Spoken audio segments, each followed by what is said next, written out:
دا د پلازمینې کابل پل سرخ سیمه ده. د دې سیمې ښځینه دکانداران خپل ورځنی ژوند او کاروبار د پخوا په څیر ترسره کوي. خب واقعیتش زمین قسمت فروشندگی فعلا من خودم هستم، فعلا کسی ما رو چیزی نگفته که فروشندگی کنین یا نکنین، چون این تجارت شخصی است، ما خودم انجام میدیم و من خاطر کسی ممانعت تانوس نکردم. تقریبا 4 سال میشه بخش فروشندگی کار میکنم. تا حال امر بالمعروف ما را نگفته کار نکنین و کدام پیام به ما نامده، فقط گفته حجابتان مراعات کنین و مطابق شریعت اسلامی باشین. هغوی د امر بالمعروف د محتسبینو کړنې او چلند ستایي او دوی هغه واضح ردوي چې ګوند اسلامي امارت د ښځو پر کړنو بندیز لګولی. نه خیر نه، کدام کدام ممانعت ندارم، ما ازشان راضی استیم، فضل خدا. کدام ممانعت تا بالا کدام قرار نگرفته و ما راضی استیم و از اینکه میخوایم زیادتر پیشرفت کنه.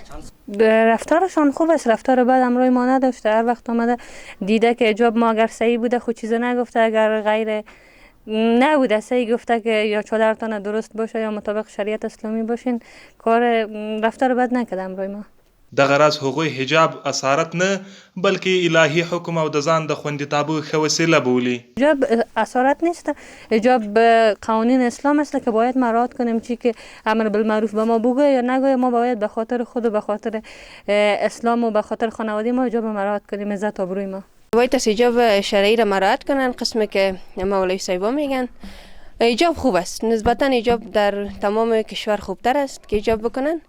ما میخوایم ایجاب بکنن چه قسمی که امید طبق رعایت که اینا میگن امو قسم که پیش برن بسیار خوبتر است برش. همداراز د ښار نور هټیوال د محتسبینو کړنې ستایي او د ټاکل شویو قوانینو د پوره پلي کېدو ډاډ ښیي. شکر الحمدلله موږ د امر بالمعروف نوي راپور چې موږ ته راغلی دی، شکر د خدای ډیر ښه دی، په شریعت باندې مناسب امر دی، نو ډیر تاثیرات پې لري چې ډیر موږ خوشحاله یو. مخکې داسې یو وضعیت و چې موږ نشوی کولی سمه سودا ورکړو، اوس شکر الحمدلله ټولې خویندې یا خوران چې دي نو سم حجاب اوس اغوندي، نو موږ ډیر شکرګزار یو چې دغسې یو امر تطبیق شوی دی. نو موږ هم خپل راضي د خپل دولت او د خپل هغه نه. والا تا حدود اگر براتان بگم شاید 80% در بازارهای امر تطبیق شده که خصوصا خود ما در تایم نماز روزهای جمعه دکان بسته است که شاید شما مشاهده کرده باشین، روزهای جمعه دکان بسته است و در کل تمام دکان ها که ما دیدیم رستوران ها است، حوزهای آببازی است، ساعت 1 تا 2 وقت نماز بسته میکنن دکان.